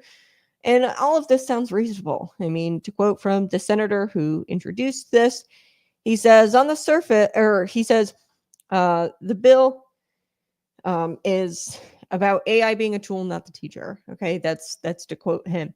And on the surface, I think that he's right. But here's the thing: the bill, when you actually read it, it doesn't really even define what AI is. So that means bureaucrats, lawyers, and eventually activist judges, they're going to get to define what it is. And they'll get to decide or define AI. And that's not good. Okay. So Representative Paul Jacobs, quoted in the Senator Square, one of the few Republicans that have common sense left in Springfield, okay, pointed out that exactly that, like, hey, it's so ambiguous, the language here, we don't even really know how to enforce it. AI is changing so fast. How do you define it? They don't even really define what AI is, and that's going to be left up to interpretation. So say a community college is using AI as a tool, or even doing AI type courses, online courses, which, I mean, we kind of already have online courses. I took online courses. I never saw a professor. Okay. And it was a book. So what's the difference really between AI and a book? Okay. That not much. Okay. Well, a book doesn't have as much in it. Okay. AI at least has a lot of stuff in it, you know, and it's like the whole internet is at your hands, and so much information is at your fingertips. But they didn't really define what AI is, and you know, it makes it unenforceable, this law, because I mean, who's going to be the AI cops? Who's going to go out there and say like, oh, well, this is actually an AI class? There's definitely some gray area. You know, is it an online class? Is it an AI instructor? I think that there's some gray area there. But with how fast AI is moving, this law will only make sure Illinois falls behind. So what does that mean? We're going to constantly be fighting this out in the courts, and AI will not be able to innovate here in the state of Illinois, and it won't be able to be the best that it can be. So we're going to fall behind in that sense as far as technological advancement. But this is classic Illinois lawmaking. They write something really vague, they pat themselves on the back for it, and then they use it as a weapon later. Okay, that's what they're doing with this. They're going to try to define AI themselves rather than letting the private sector do it. The people who are the AI data centers, the people who are, you know, doing the actual AI, they want to define it because it's the government. They want to be tyrannical with it. Okay, today it's AI in classrooms. Who knows? Maybe they're going to try to regulate your phone, your business software, or even your church live stream. Okay, what are we going to define AI as? Okay, and the bill didn't make it clear what the definition of AI was. So what's going to wind up happening is that the Democrats and the activist judges, they're going to define it. And that's really dangerous for us because they could say like, oh, you Googling on your phone. Well, that's AI now, you know, and the fact that like Gemini pops up or an AI, you know, description pops up when you Google something, that's AI, and you can't use that in community college courses or something like that, which is totally ridiculous. So, you know, they don't really define it in this law, and they do that on purpose because they want to be able to dictate what AI is and how it is going to be used here in the state rather than leave that up to the private sector. So here's where I want to take a step back. Pritzker and the Democrats, they love playing savior, like, oh, we're saving the jobs, we're protecting the teachers' jobs from robots. Okay, and that's what they say. And I'm all about, you know, not replacing humans with robots. Of course, I'm a conservative. I don't like, you know, technological advancements to the point where we replace humans. Humans are God's creation. We should prioritize humans over technology.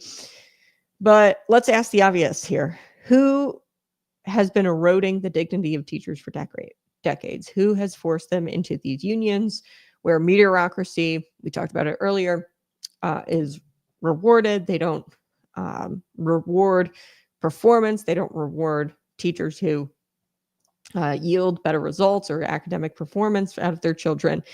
We reward mediocrity, and excellence gets buried.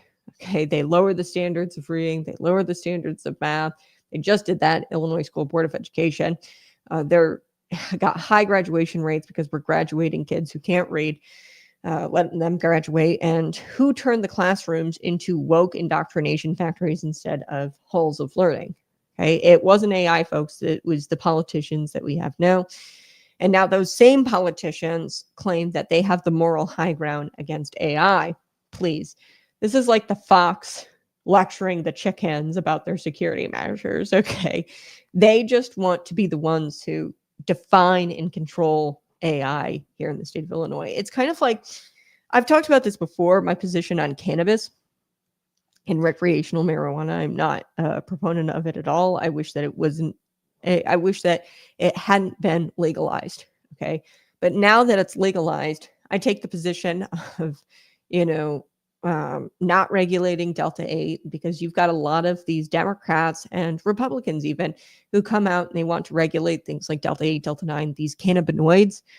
So these are industries that have popped up since the legalization of marijuana. And they look a little bit different than maybe your big marijuana industry. I don't like marijuana at all. I think that it makes us docile and it makes it harder for us to self-govern. I don't like it at all. Approving it or legalizing it for recreational use, terrible decision.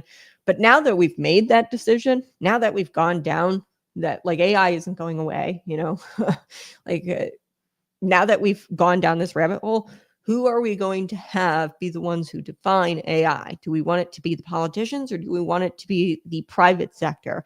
And I don't even necessarily agree with the private sector. Okay. They're tech billionaires who don't have my same values, but I would much rather have the private sector, deal with AI rather than the politicians, because they would socialize it and make it what they want it to be. Similar to the State Farm, the insurance companies. Not a proponent of State Farm or some of these insurance companies. I think that they exploit people. But I definitely don't want car insurance to pay my car insurance bill to the state of Illinois or health insurance. I don't want any of that going to the state of Illinois and them being the arbiters or the gatekeepers here, because that means you have less freedom. Always leave it up to the private sector. Even if you hate the private sector people who are doing it, I promise you it's going to be much better than the people who are in the public sector. So I want to go a little bit deeper. Let's look at this from a Christian worldview, why AI shouldn't replace and can't replace teachers. So why can't AI be a teacher? And I don't think that it should be the sole educator. It should never be the sole educator. To be honest with you, I don't think that the teacher should be the sole educator. The sole educator should be your parents. And then from there, once you turn 18 at a collegiate level or a higher education level, it should be yourself, right? You should be educating yourself. And then the teacher or the professor is a supplement. Because teaching is not just about data, it's not just about data transfer. It's about the soul. Okay, so Proverbs 22:6 tells us, train up a child in the way that he should go. When he is old, he will not depart from it. That's mentorship, that's discipline, and that's a relationship.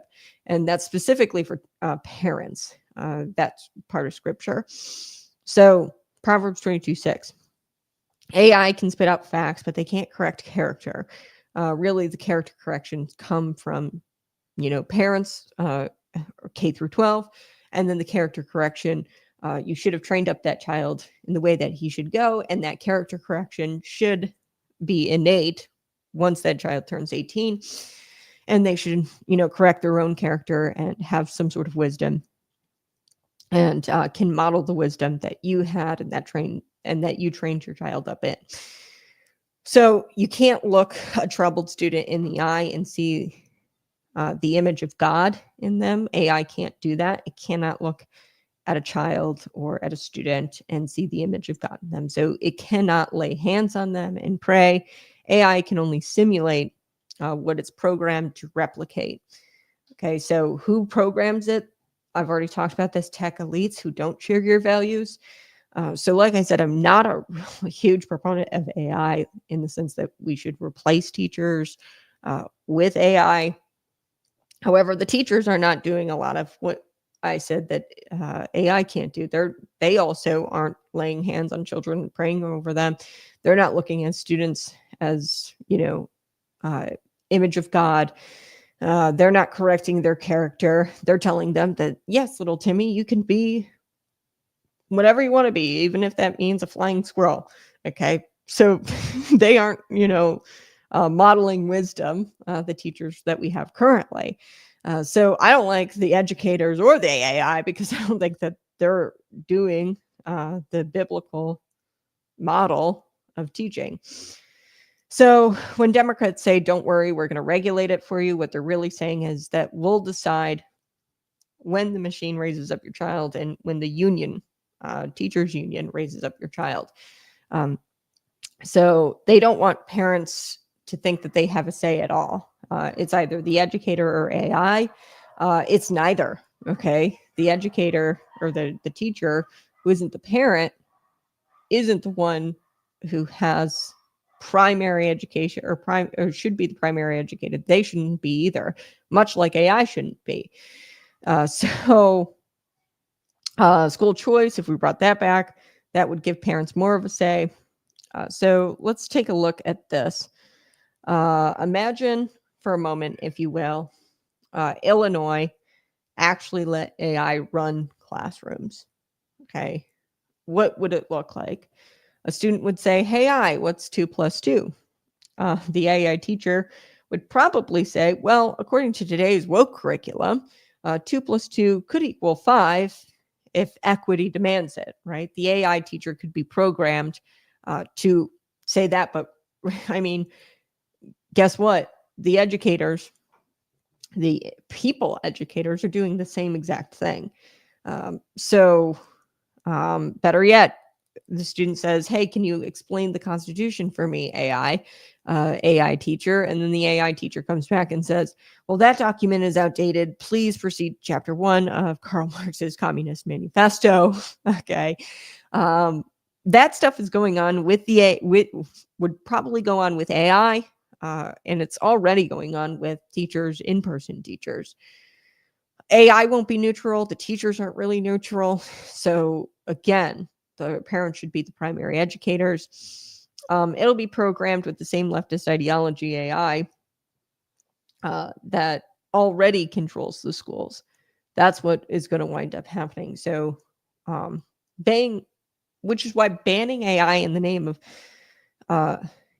in name only doesn't solve the problem. So if you just outright ban AI, it doesn't really solve the problem that we're facing in community colleges today and K through 12 schools today. It just means that Pritzker and his friends have decided which propaganda bot is approved right now in the classroom. That's what this bill does. It just kind of decides which propaganda bot. Is it going to be the in-person propaganda bot, which is the teachers union, or the teachers union acolyte, or is it going to be AI? And right now, the Democrats have said that we want the teachers union bot. Okay, the in-person bot.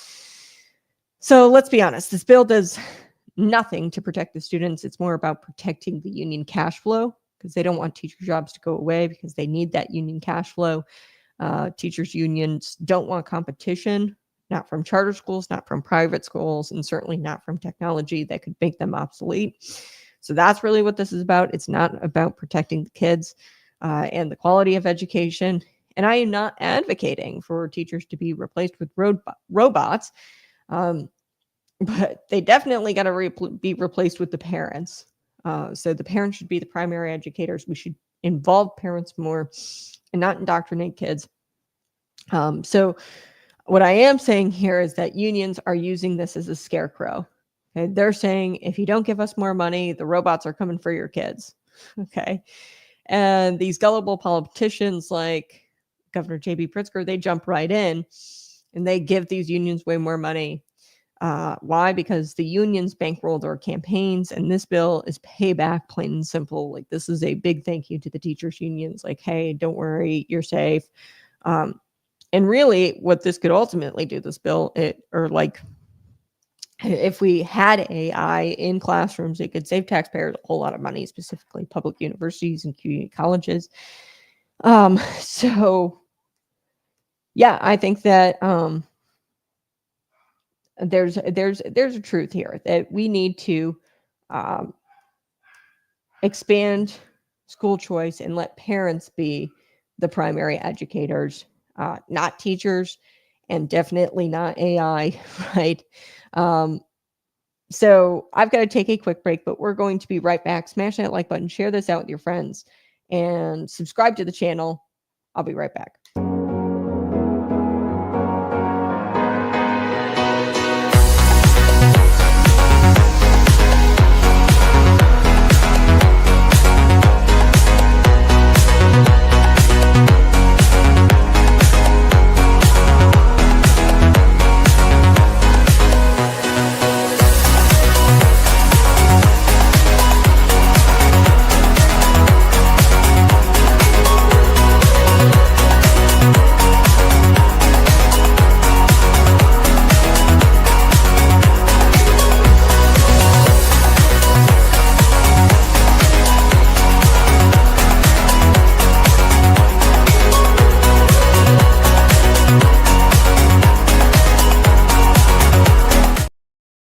Hey, go ahead and smash that like button, share this out with your friends. So what's the right approach, Kat, to the whole AI conversation?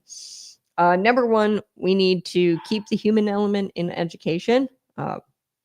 Parents matter in education, churches matter, and AI should remain a tool. It should never be the master over education, just like teachers should be a tool and a supplement to education. Rather than the sole primary educator. Okay, number two, we need to define the terms clearly. AI, if it's going to be in classrooms at all, it needs safeguards. Obviously, parents need transparency. And there has to be accountability to families, not just unions and politicians. Okay. So number three, we need to expand school choice. If parents don't want their children taught by a screen, or an activist, a union activist, a teacher with a pension plan to protect, okay, they should be able to move their child and their tax dollars to a school that aligns with their values. And in the end, folks, here's the truth. AI is not the enemy. Neither is technology. The enemy is the political class that wants to control the flow of knowledge and the access to truth and the raising of your children. So that is the true enemy, is the political class who wants to define what AI is. And we need to guard against AI replacing human teachers, yes, but we should also guard against Democrats who are weaponizing AI and weaponizing AI regulation to tighten their grip on education. So the solution, as always, is found in God's design. Parents leading, families guiding, churches supporting, teachers supporting, and serving the parents with wisdom and integrity. So I do want to shift gears. Let's talk about this CNN host. I think you guys are going to get a kick out of this. Cassie Hunt.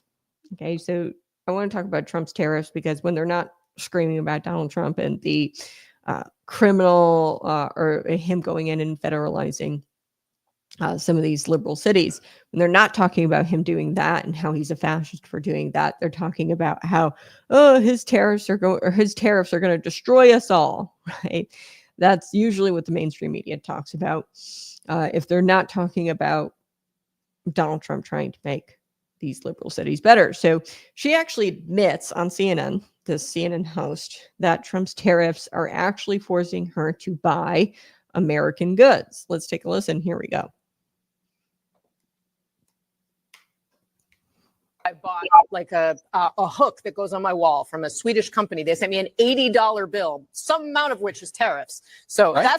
that's new for me. I don't know about the rest of the country. And but so that's why he's saying, let's pump the brakes on interest rate cuts, because something's coming our way. It's already started to hit some people. That's why. Now, Donald Trump doesn't like that. Fair. He's made that clear. Now he might get what he wants from me because I might now order from American companies instead of I didn't think anything of ordering. No more this. Swedish No hooks more for you. Swedish Boom. hooks. There you He go. lobbied- I bought like So there you have it, folks. She quite literally admitted out loud that the Trump's tariffs are actually going to make her buy American goods, which is exactly the point, right? That is what Donald Trump is trying to get Americans to do with the tariffs. And he's trying to get American companies to come back to America with those tariffs. And all of this happened. This CNN panel happened against the backdrop of this new reports that show that the Trump's tariffs could actually drive down the deficit, which is really exciting. It could drive down the deficit bigly. So the CBO report found that increased tariffs, many targeting imports from China, Mexico, and Canada, and the European Union, as well as automobiles, steel, and other goods, have raised effective tariff rates by 18 percentage points compared to last year. If these rates remain, primary deficits should shrink by $3.3 trillion, and interest payments would fall by another $700 billion, bringing the total deficit reduction to $4 trillion over 10 years. Wow. So this is exciting. So on top of bringing American companies here, the tariffs, on top of Americans now buying American goods because it's a little bit cheaper, on top of all that, we're actually looking at this thing and it's actually going to decrease the deficit by $4 trillion over the next 10 years.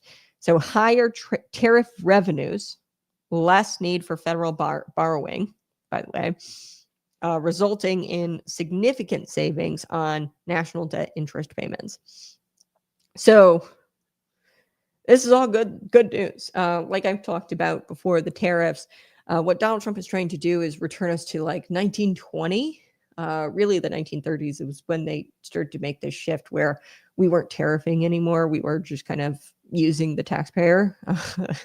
Okay, so it's like 90 under Joe Biden. It was definitely like 99% federal taxpayer as far as revenue coming in and, possibly addressing that deficit. It was all the taxpayers on the taxpayers, but now there's tariff revenue coming in, and that can address the deficit, or at least make it to where we don't have to borrow as much. Okay, because it's unsustainable to, request that much of the American taxpayer, which is why we've had to borrow so much, which is why we have a national debt crisis. So perhaps this depressing ticking time bomb of inflating economic calamity is coming. I don't know. I'm still waiting for it. They say that, it's a ticking time bomb and that there's going to be economic collapse and stuff like that. But we have been told that the sky is going to be falling really since what I call Liberation Day, which is when President Donald Trump got into office. And we've been told that that's going to happen, that the sky is going to fall, and that the economy is going to collapse. But, checking my portfolio, checking my 401k, the exact opposite is happening. I'm sure you're checking your portfolio and your 401k, and you're seeing like, okay, when is the economic collapse going to happen? I'm not seeing it yet. You guys keep telling us that this is going to happen and it's not happening. The experts, like I said, when they get bored of talking about Donald Trump fighting crime in DC and Chicago, they go back to the tariffs thing and they keep saying that it's going to destroy us all. So the Ohio State Legislature overrode Governor Mike DeWine's veto, and I want to talk about that next. But I got to take a quick break. So you're listening to Conservative Cat. Smash that like button and share this out with your friends.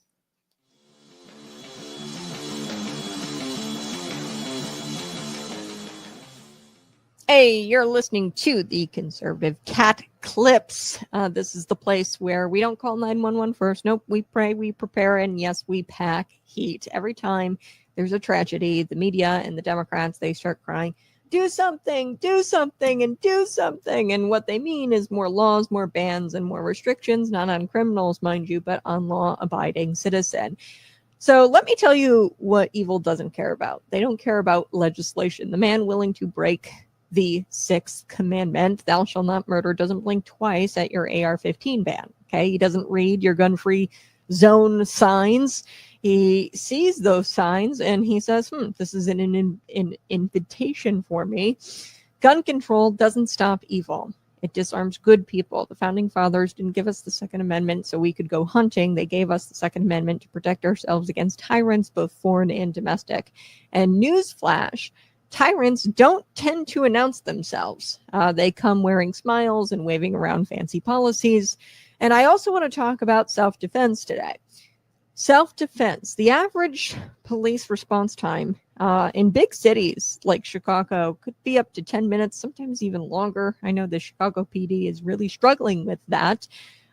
Response times in rural areas, it could get up to even 30 minutes response time. So if somebody kicks down your door, are you going to ask them to wait until the government sends backup to protect you, or are you going to protect your family and take matters into your own hands? So grandma, okay, in Peoria, Illinois, she is just trying to defend her property, but yet she's the one treated like a criminal. She has to go through all kinds of crazy background checks, permits, training.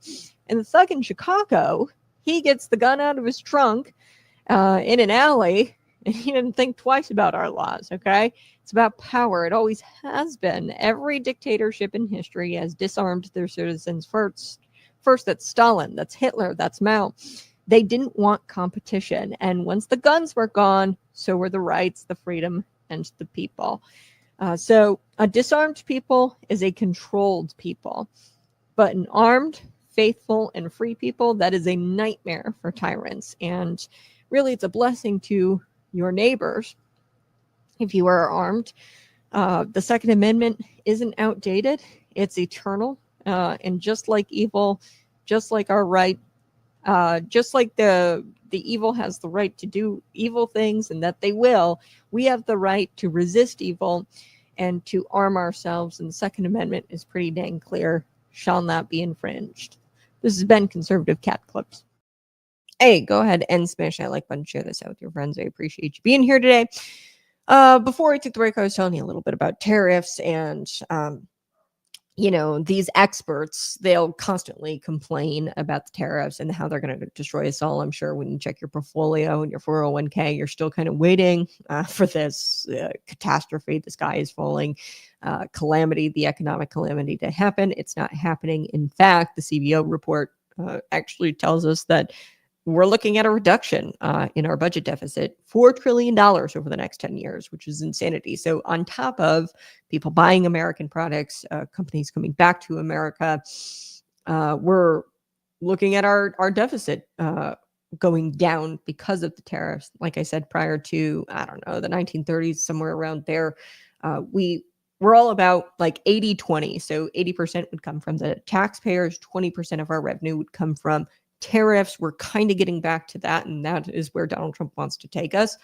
So on top of, which I think wasn't his primary goal of addressing the deficit and having the higher tariff revenue kind of offset the taxpayer revenue, I don't think that was his primary goal. The primary goal was to get the American companies to come back and to get American people to buy American products. I think that was the primary goal of the tariffs. But on top of that, I mean, there's this really cool secondary result that happens where, hey, we get to address our budget deficit. So like I said, the CBO report that found that increased tariffs, many targeting imports from China, Mexico, Canada, and European Union, as well as automobile, steel, and other goods, have raised effective tariff rates by 18 percentage points compared to last year. If these rates remain, primary deficits could shrink by $3.3 trillion, and interest payments would fall by another $700 billion, bringing the total deficit reduction to $4 trillion over 10 years. So that is the total report. And that is the kind of like the cherry on top of the sundae. The sundae was that you get Americans to buy American products and that the American companies come back. But the higher tariff revenue is something that we weren't really expecting. Like I said, you can't rely solely on the taxpayers, which was what the Biden administration was doing. It was like 99% revenue from, and I don't know, I'm pulling that number out, but it's probably like 90-10, where we weren't really doing tariffs at all. So we were relying on that taxpayer, and that's not sustainable. So what we were doing, we were borrowing, and we've got high interest payments, and that increases our national debt. So I do want to talk about this Ohio state legislature. They overrode Governor Mike DeWine's veto, and they voted into law that men posing as women cannot compete in women's sports. So this is a good thing that the Ohio state legislature did. And the governor there in Ohio is jackwagon.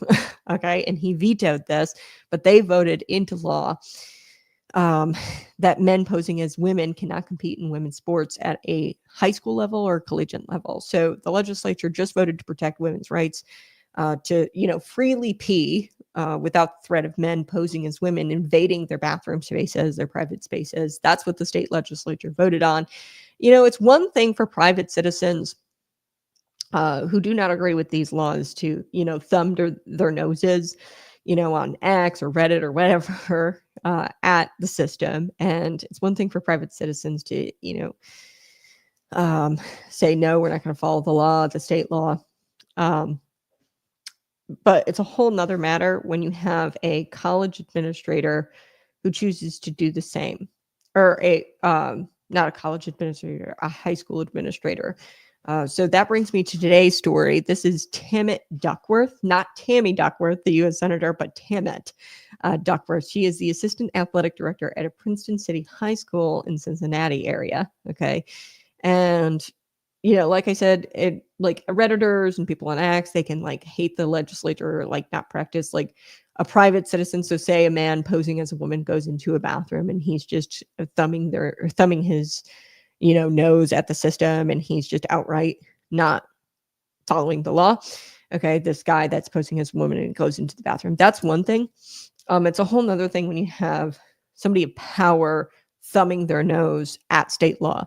Okay. So Duckworth, she is the boys volleyball coach for this school. And there was an undercover journalist, and this is really shocking stuff. This undercover journalist went in, and she kind of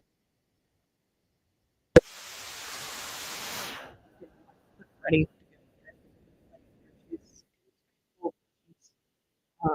Went in and he kind of act concerned transgender daughter wanting to compete on the girls' team, transgender daughter. Right? So a boy can be a girl, and she, the undercover journalist, acted like she wanted this daughter to participate on the girls' team in these facilities. So this recording reveals Duckworth here, the at this high school, reveals um, that she basically directed this parent, who was actually an undercover journalist, um, that this parent, she directed this parent to bypass Ohio's laws discreetly, and she can't direct how to do that, which is really crazy. I want to share this tab with you, or this clip with you. This is the Princeton High School director. Accuracy Media did the undercover bit here. Take a listen. Here we go. If you've already changed the birth There we go. I think we got this. Here we go. certificate, and if it doesn't say how she said it, born male, Right. if it doesn't say that on there, then I'm not sure how to disclose it. So she should be able to use the girls' locker room. I mean, I would do that as long, but discreetly.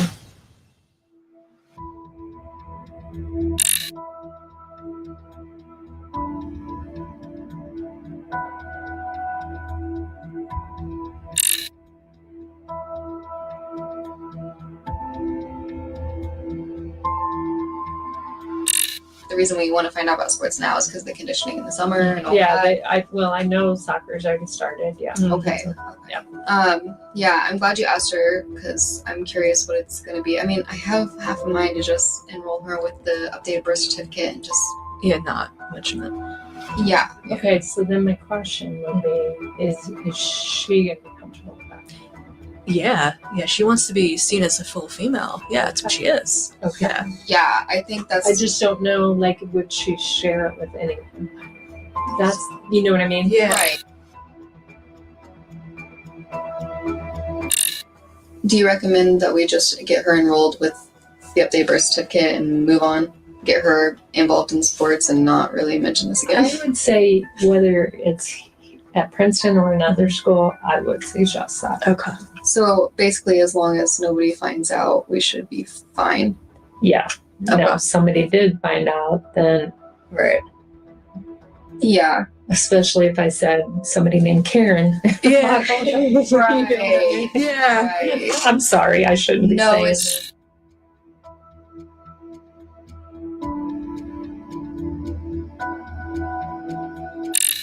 As far as locker rooms are concerned, what would Yeah. so, you know, I'll just say this nicely.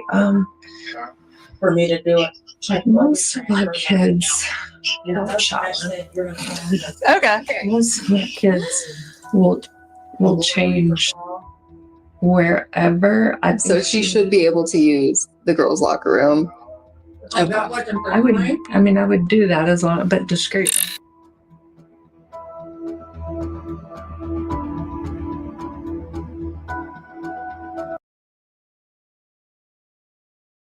All right. So I wanted to share that clip with you. Sorry about the audio being a little bit choppy. I think I messed up a little there. Not at my home studio, but I wanted to share this clip with you because she says I probably shouldn't be saying this. Yeah, you probably shouldn't be saying any of this because it's very disturbing.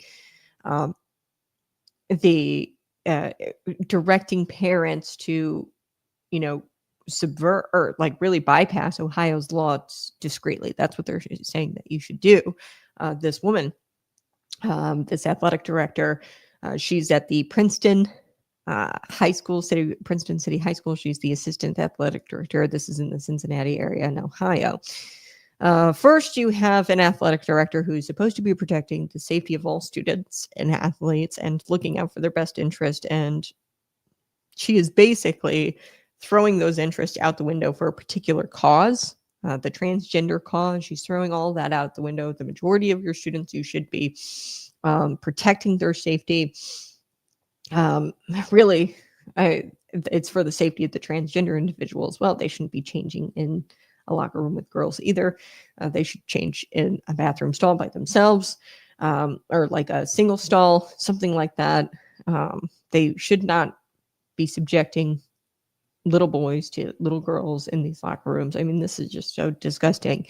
Okay, so I don't know what is prompting her to throw these interests out the window, the interest of her female athletes out the window. Second, school choice advocate Corey DeAngelis did a deeper dive into this coach and discovered that she earns $100,000 a year. So this was an undercover journalist. This is Accuracy Media. They went in with a hidden camera, and she basically was directing this parent on how to discreetly bypass the Ohio state laws. They found out that she earns $100,000 a year. She's certainly getting paid well to be a traitor to her sex, be a traitor to the state law, okay, and discreetly work around these state laws. Third, Duckworth's biography here shows that she's a very good coach. So she actually excels at her job because she coaches the boys volleyball team there at the Princeton City High School.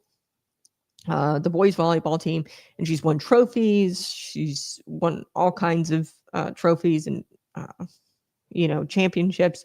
So I don't know what gives here. Okay, as an achieving woman, why would she counsel a parent on how to bypass the rights of girls, okay, and women, and work to undercut their achievements? Okay, so obviously she's an achieving woman because she is doing very well. Our boys volleyball team is winning. So I don't know why she is working so hard to bypass the rights of girls and women. And she's gone as far as to counsel parents on this matter and how to get parents to discreetly bypass these laws. So she's gone pretty far, and it should come as no shock that this is a liberal by all appearances. She has retweets of anti-Donald Trump retweets, and she has anti-school choice posts, social media posts. So Duckworth's bio says that she's a mother of 2 children. So I guess, like her actions, which appear to throw girls and women under the bus, she has little concern for better options for their children's education, parents to have better options for their children's education, because she's anti-school choice as well. So on top of her throwing women and girls under the bus and not really being considerate of the best interest, or having the best interest at heart for these women, female athletes at the school, she seems to have little concern about parents having all kinds of better options for children's education, for their children's education. So parents who have students who participate in the Princeton athletic department, I really hope that they speak up. They obviously have rightly expressed concern about this, and they, parents have requested that Duckworth provide answers as to why she is working to undermine the state laws, essentially, and encouraging parents to discreetly bypass them.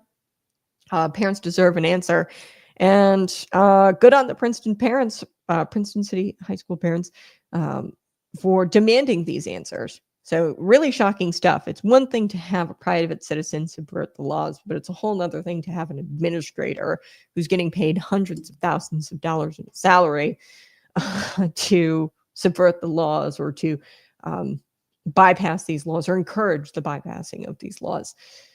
All right. Smash that like button, share this out with your friends. We're going to be back tomorrow morning, bright and early, 6 a.m. to 8 a.m. Central Time. Be sure to tune in and subscribe to the channel, share this out with a friend, and visit patriotpumpenergy.com. Support the channel by buying your bottle of premium pre-workout today using promo code ConservativeCat at checkout. There's the bottle. It is an alternative energy drink, definitely not loaded with sugar or caffeine to try to get you addicted. It is designed to provide you long-lasting energy. You have a blessed day. Bye-bye. Love you so much.